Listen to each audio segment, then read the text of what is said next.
안녕하세요. 결혼한 지 8년 차, 7살 된 아들을 키우고 있는 40대 워킹맘입니다. 아니, 40대 이혼녀라고 해야겠네요. 이미 이혼한 남편과 어떻게 만났고, 어쩌다 사랑에 빠졌고 그런 이야기는 굳이 해서 뭐 하겠어요? 하지만 제가 어쩌다 이혼까지 하게 된 건지 이야기하려면 간단히 설명은 해야겠네요. 남편과 저를 이어준 사람은 다른 사람도 아니고 바로 저희 아버지세요. 저희 아버지는 자동차 부품을 생산하는 작은 회사를 운영하고 계시고 남편은 저희 아버지 회사의 직원 중 한 사람이었지요. 당시 제 나이는 33이었는데 저는 그게 결혼하기에 늦은 나이라고 생각하지 않았어요. 결혼에 대해 크게 생각이 있었던 것도 아니고요. 하지만 저희 아버지는 꽤나 조바심이 나셨던 모양입니다. 게다가 저보다 어린 사촌이 먼저 결혼해 딸을 낳았거든요. 그러면서 작은아버지가 완전 손녀바보가 되셨는데 저희 아버지는 그게 그렇게 부러우셨다네요. 그런 이야기를 하시면서 아버지가 괜찮은 사람 같다고 한번 만나보라며 제 남편과의 만남을 주선하셨으니 딸로서 싫다 소리를 어떻게 하겠어요? 내키진 않았지만 효도한다 생각하고 나갔던 자리였습니다. 그리고 나중에 알게 된 일이지만 남편은 남편대로 사장이 자기 딸을 만나보라 하니 엄청나게 부담스러웠대요. 남편도 저만큼이나 내성적인 성격이거든요. 그렇지만 남편도 거절할 만한 입장이 못 되었다고요. 그래서 사회생활한다 생각하고 나온 자리였답니다. 하지만 의외로 저희는 첫 만남부터 소위 삘이 통했어요. 일단 대화가 잘 통하니까 아무래도 시간 가는 줄 모르겠더라고요. 남편은 제가 사장 딸이라고 얼마나 도도하고 콧대 높게 행동할지 궁금했다는데 의외로 털털한 제 성격이 마음에 들었다나요? 하긴 이런 이야기가 지금 다 무슨 소용이겠어요? 그냥 그런 좋은 시절도 있었다는 거예요. 사귄 지 1년 좀 넘어서 본격적으로 결혼 준비를 시작했는데 남편 집안은 저나 저희 아버지가 생각했던 것보다는 조금 더 안 좋았어요. 일단 아버님이 몇 년 전 돌아가셨더라고요. 이후로 어머님이 생계를 위해 동네 초등학교 앞에서 분식집을 시작하셨다는데 그게 아무래도 동네 장사라 그런 건지 이야기를 들어보니까 당신 먹고 살 정도만 벌리는 눈치대요. 그리고 남편은 일남일녀 중 장남으로 아래로 2살 어린 여동생이 있었는데 여동생과는 교류가 거의 없다고 했습니다. 어머님과 남편이 하지 말라는 결혼을 기어이 한 뒤로 먼 지방에 가서 산다고 들었어요. 사정이 이렇다 보니 남편이 매달 어머님께 50만 원을 보내드리고 있었는데 이건 뭐 자기가 벌어서 드리는 건데 제가 뭐라고 할 게 못 되었지요. 사실 제가 더 신경이 쓰였던 건 매달 보내드리는 돈보다 남편이 모아놓은 돈이었어요. 사회생활을 좀 늦게 시작했다고는 해도 모아둔 돈이 당시 3천 정도밖에 없었거든요. 저는 한 5천은 있었어요. 2천 차이 가지고 뭘 그러냐 하실지도 모르겠지만 딱 봐도 시댁에선 그 어떤 지원도 기대할 수 없는 상황이었으니 2천이 고작 2천으로 안 보였다고 해야 할까요? 그런데 처음에 남편을 소개해준 사람이 저희 아버지셨잖아요. 아버지께서 이 상황은 당신이 책임을 져야겠다고 생각하신 건지 아니면 그저 하나뿐인 딸인 저에 대한 사랑 때문이셨는지 선뜻 집 문제는 해결해 주신다 하시대요. 제가 결혼할 때만 하더라도 여자가 집을 해가는 일이 흔한 일은 아니었는데 말이에요. 그래서 더욱더 감사했네요. 다만 세금 문제도 있고 해서 완전히 제 명의로 해주신 건 아니었고요. 일단은 아버지 명의로 되어 있지만 안에 싹 다 고쳐줄 테니 들어와서 살라고 하셨어요. 그렇게 저희는 비교적 남들보다 수월하게 결혼 생활을 시작할 수 있었습니다. 그리고 저는 임신을 하면서 다니던 회사를 그만두고 아버지 회사로 들어갔어요. 사실 저는 대학에서 미술을 전공하기도 했고 아버지 사업에는 크게 관심이 없었거든요. 그래서 다른 회사에 입사해 직장 생활을 하기 시작했지요. 그 점을 아버지는 늘 아쉬워하셨고요. 아버지는 저한테 회사를 물려주고 은퇴할 날만 기다리시던 분이셨으니까요. 그런데 막상 결혼을 하고 나니까 언제가 될지는 몰라도 임신이나 출산, 그리고 육아까지 이런저런 생각을 해보게 되네요. 그리고 솔직히 남의 회사를 눈치 보면서 다니느니 아버지 회사에서 일을 하는 게 낫겠더라고요. 그래서 아버지 회사로 이직을 했네요. 그런데 정말이지 저희 아버지지만 정말 깐깐하신 분이셨어요. 특별 대우 같은 건 전혀 없었습니다. 출산 2달 전까지 남들하고 똑같이 9시부터 6시까지 근무했고, 출산 이후엔 친정어머니께 아이를 맡기고 일을 다녀야 했거든요. 월급도 남들 받는 만큼 받았고요. 정말이지 실수라도 하는 날이면 다른 직원들 앞에서 호되게 욕을 먹기가 일쑤였지요. 그래도 이후로 저희 결혼 생활 자체만 놓고 보자면 아무 문제가 없었습니다. 결혼하고 얼마 지나지 않아 건강한 아들을 출산했고, 남편 역시 아버지의 인정을 받아 회사 내에서 완전히 자리를 잡았으니까요. 이대로라면 몇 년 후에는 아버지의 바람대로 저희 부부가 회사를 물려받을 수도 있는 상황이었네요. 그런데 저희 인생에 생각지도 못한 변수가 나타났으니 그건 그간 교류가 거의 없던 신우였습니다. 신우하고는 정말이지 그 일이 있기 전까지는 통틀어서 10번이나 봤을까 싶을 정도로 접점이 없었어요. 신우는 자기 시댁에 끔찍히 잘하는 사람이라서 늘 친정을 등한시했거든요. 그래서 명절에도 거의 얼굴을 비추는 법이 없었고, 어쩌다 어머님 생신 같은 날 만나게 되더라도 밥이나 한 끼 하는 정도였지요. 자기 오빠인 남편과도 사이가 대면대면해서 딱히 나누는 대화도 없었고요. 사실 저는 외동딸이라서 남편에게 여동생이 있다는 사실을 알았을 때 기대가 컸어요. 가능만 하다면 친자매처럼 가깝게 지내고 싶었으니까요. 하지만 남편도 그렇고 신우도 그렇고 그런 쪽으론 저에게 곁을 내주지 않으니 별 수가 없었지요. 그러다 남편과 신우가 급속도로 가까워진 계기가 있었으니 그건 바로 신우의 이혼이었습니다. 살갑지 못한 신우로 인해 어머님은 걸핏하면 저에게 연락을 해서 이런저런 이야기를 하시길 좋아하셨어요. 그리고 그날도 회사에서 일을 하고 있는데 어머님께 전화가 오대요. 안 받으면 받을 때까지 하실게 뻔했으니 전화를 받았습니다. 그런데 어머님이 전화기에 대고 거의 곡소리를 하시는 거예요. 이어진 이야기는 충격적이었습니다. 신우가 이혼을 했다는 거예요. 신우하고 제가 친한 사이는 아니었지만 그래도 그런 일이 생겼다고 하니 당연히 놀랄 수밖에 없었지요. 어머님이 하시는 말씀이 신우 남편이 동네 여자랑 바람을 폈다대요. 심지어 한번 실수를 하고 그런 게 아니고 아주 살림집까지 차려놓고 있었다고요. 그리고는 더 어이가 없었던 건 바람피다 걸린 주제에 오히려 적반하장으로 차라리 잘 됐다며 이참에 깨끗이 헤어지자 그러더랍니다. 양육권이고 친권이고 다 포기할 테니까 자기 좀 놔달라고 했다나. 하지만 신우는 신우대로 애가 이렇게 어린데 자기 혼자 어떻게 아빠 없이 키우냐고 이혼만큼은 못한다고 버텼던 모양이에요. 그래도 결국은 한쪽이 죽어도 같이 못 살겠다고 하니까 별 수 있었겠어요? 결국 위자료 2천만 원인가 받고 이혼했다고요. 신우의 이혼 소식이 남편 귀에 들어간 이후로 남편은 하루가 멀다 하고 신우한테 전화를 해대기 시작했어요. 그리고 그 통화 내용을 듣고 있으니 솔직히 지들이 언제부터 친했다고 저러냐 싶을 정도로 가관도 아니었습니다. 잠은 잘 잤냐, 밥은 먹었냐, 오늘은 어디 갈 거냐, 먹고 싶은 건 없냐. 아주 누가 보면 몇 년째 못 보고 산 애틋한 연인이라고 착각을 할 정도였다니까요. 그런데 신우가 어머님 사시는 집으로 들어오게 되면서 그 상황은 더 눈꼴시게 변했습니다. 저희 집에서 시댁까지는 1시간, 회사에서는 30분 정도 걸리는데요. 그래서인가 신우가 시댁으로 들어온 이후로부터 남편이 아주 하루가 멀다 하고 시댁에 가대요. 이것도 정말이지. 저희 남편 퇴근하고 나면 어디 잠깐 하다못해 마트에 들리는 것도 엄청 싫어하거든요. 그러니까 더 어이가 없었다니까요. 게다가 남편이 하루는 저한테 어머님한테 보내드리는 용돈을 50만 원에서 80만 원으로 올려드리재요. 갑작스러운 말에 왜 그러냐고 물었습니다. 그러니까 어머님 혼자 분식집해서 신우하고 시조카를 어떻게 먹여 살리냐고 그래요. 그래서 제가 어머님이 왜 신우를 먹여 살려? 이제 신우도 돈 벌고 해서 살림에 보태야지 그랬어요. 그러니까 남편이 한다는 말이 그러면 시조카는 누가 보냐입니다. 어이가 없어서? 솔직히 저도 그 부분을 걱정을 안 한 건 아니에요.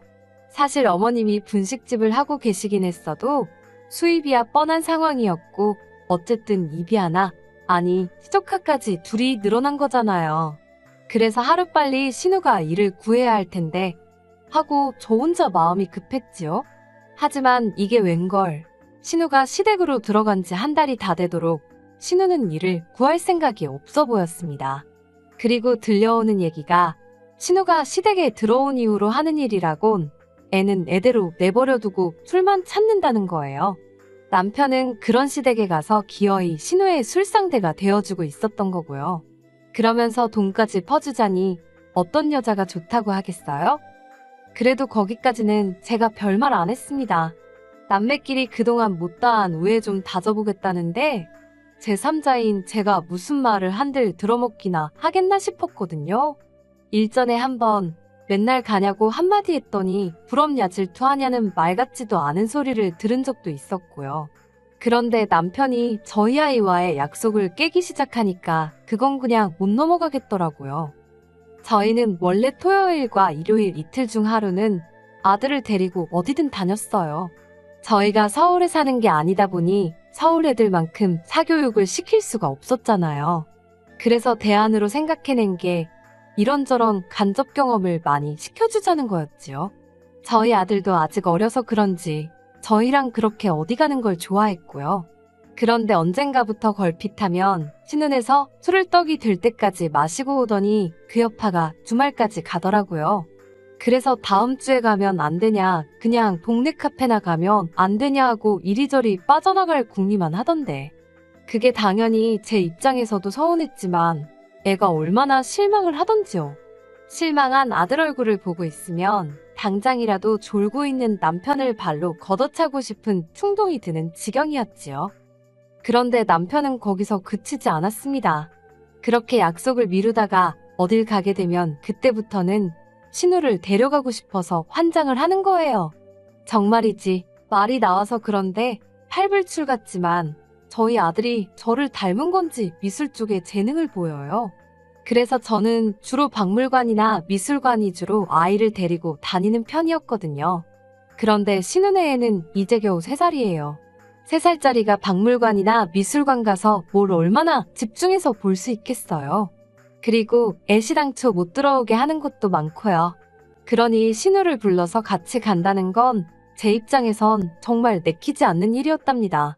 애로사항은 그뿐만이 아니었어요. 신우가 어머님이랑 같이 사는데 매번 어머님만 빼놓고 저희끼리 어디 갈 수가 있나요? 그러면 원래는 남편과 저 그리고 아들까지 3명만 움직이면 끝날 일인데 어머님 댁에 가서 어머님하고 신우하고 시조카까지 챙겨야 되는 것 물론이고 또 다 끝나면 집에 데려다 줘야지. 그뿐인가요? 셋이서 10만 원이면 끝날 일이 어떨 때는 2배, 3배까지 들어가니까. 솔직히 남편이야 자기 가족이니까 한다치고 저는 뭔가요? 결국 그런 일이 몇 차례고 반복되자 속에서 열이 올라서 참을 수가 없었습니다. 그래서 남편에게 당신이 슈퍼맨도 아니고 어떻게 두 가정을 다 책임지려고 하냐고 신우 사정이 딱하긴 하지만 신우나 시조카 일은 신우가 알아서 하게 내버려두라 했어요.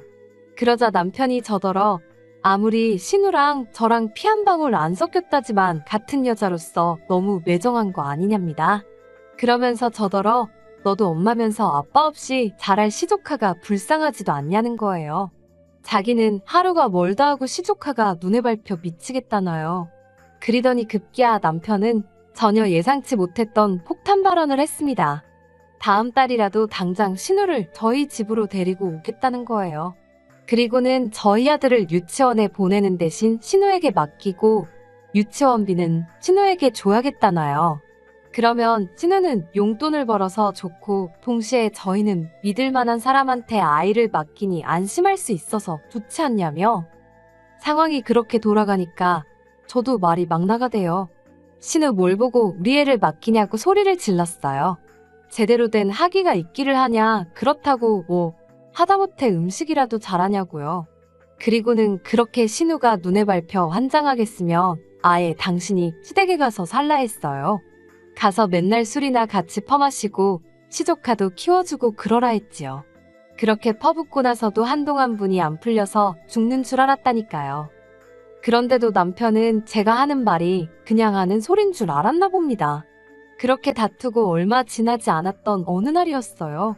대뜸 전화를 해서는 저더러 작은 방을 치워놓으라대요. 이따 오후에 신우가 이사를 올 거라면서요. 이사, 무슨 이사? 무슨 소리를 하는 거냐니까 자기가 저번에 이야기하지 않았냐면서 진짜 같이 살기로 했답니다. 진짜 정신이 나가기라도 한 건지 저한테 대놓고 통보를 하더군요. 제가 남편더러 신우만 들어왔단 보라고. 그날로 당신과 나는 끝이라고 했어요. 그런데 몇 시간이나 지났을까 누군가 초인종을 눌러다가 보니 신우가 정말로 시조카를 데리고 왔더군요. 짐도 바리바리 싸들고 말이에요. 거기다 어머님은 왜 따라오신 건지. 마음 같아선 당연히 문도 열어주고 싶지 않았지만 어머님도 계시니 어쩌겠어요. 일단 현관문은 열어줬네요. 그리고 정말이지 까놓고 말해서 신우가 성질머리가 못 되쳐먹기라도 했다면 모르겠는데 저희 신우는 단순하고 멍청하지 성품이 나쁜 건 아니거든요. 그렇게 어색하게 거실에 셋이 모여 앉았습니다. 신우가 저더러 자기는 어느 방 쓰면 되는 거냐고 묻대요. 그래서 제가 신우에게 사실 오빠랑 나랑 상의가 안 된 부분이라고 나는 아가씨가 여기서 사는 게 불편하다고 솔직히 말했습니다. 그랬더니 신우가 정말 진심으로 당황한 얼굴로 저를 보더니 자긴 몰랐다면서 미안하다고 하는 거예요. 제가 다 아는 줄 알았다고요. 신우가 미안해하니까 저도 마음이 불편하고 안 좋았지요. 그런데 어이가 없었던 건 어머님의 반응이었습니다. 어머님이 대뜸하시는 소리가 상의는 안 했어도 당신 아들이 이 집안의 가장 아니냐며 저더러 당신 아들이 하는 말에 가타부타 토달고 없다고 당신 아들이 하라는 대로 하라며 역성을 내시는 거예요. 어머님이 평소에 당신 아들이 최고다 어쩌다 그런 말씀을 가끔 하시긴 했어도 그냥 아들 가진 어머니들이 노상하는 말이라고 생각하고 말았는데 가장 어쩌고 하면서 말을 들어라 마라 하시는 걸 보고 있으니 정신이 딱 들더라고요. 그리고 그때 남편이 들어왔어요. 제가 남편더러 얘기는 이따 하자고 일단은 신우랑 어머님부터 어서 댁에 모셔다 드리라 했지요. 그러니까 남편이 저더러 자기 말이 웃음냐입니다. 그리고는 갑자기 저더러 진짜 피도 눈물도 없냐면서 가족끼리 좀 돕고 살자는데 그게 그렇게 마음에 안 드냐고 혼자분에 못 이겨서 악을 쓰는 거예요. 그런데 그 모습을 보니까 완전 제정신이 아니구나 싶대요. 같이 소리를 질러봤자 똑같은 사람밖에 안 되겠다 싶어서 남편에게 이 집이 누구 집인지나 알고 지금 큰 소리를 내냐고 조근조근 따져 물었습니다. 그러자 어머님이 당신 아들이 니애비 밑에서 개같이 일을 하는데 이제 와서 집 해준 걸로 생색이냐입니다. 어이가 없어서 누가 보면 돈 안 받고 일한 줄 알겠다고 입 조심하시라 했네요. 그러자 제 말 버릇 좀 보라며 당신 쓰러지신다고 뒷목 잡으시는데 사람이 생각보다 쉽게 안 쓰러지거든요. 그래서 어머님 떨어 쇼하실 거면 나가서 하시라고 하나도 안 궁금하다고 쏘아붙여버렸네요. 저한테 그런 거 씨알도 안 먹힌다고요. 이후로는 뭐 지리한 싸움이었지요. 결국 이혼하자는 말이 나왔는데 남편이 재산의 절반을 달라는 헛소리를 해대더라고요. 그래서 결국 제가 소송을 걸었는데 남편이 다시 항소를 하고 그래도 결국 제가 엄마이기도 하고 경제력도 있다 보니 양육권은 제 손에 들어왔어요. 그리고 위자료는 솔직히 변호사 수임료 정리하고 나니까 남는 것도 없을 만큼 조금 받았습니다. 그래도 제가 이겼다는 게 중요한 거 아니겠어요? 아, 이후로 남편은 회사를 나갔습니다. 이직은 글쎄요. 저희 아버지가 그래도 이 바닥에서 입김이 조금 세시거든요. 당분간은 쉽지 않을 거예요. 그리고 저희 아버지는 저한테 많이 미안해하십니다. 저런 놈인지 모르셨다고요. 그런데 뭐 몇 년을 같이 산 저도 몰랐으니까요. 이제 저에게는 단 한 가지의 목표만이 있을 뿐입니다. 아들에게 부끄럽지 않은 어머니가 되는 거죠. 힘들었던 시간은 잊고 열심히 제 힘으로 살아볼 생각입니다. 그러면 또 좋은 날이 올 테니까요.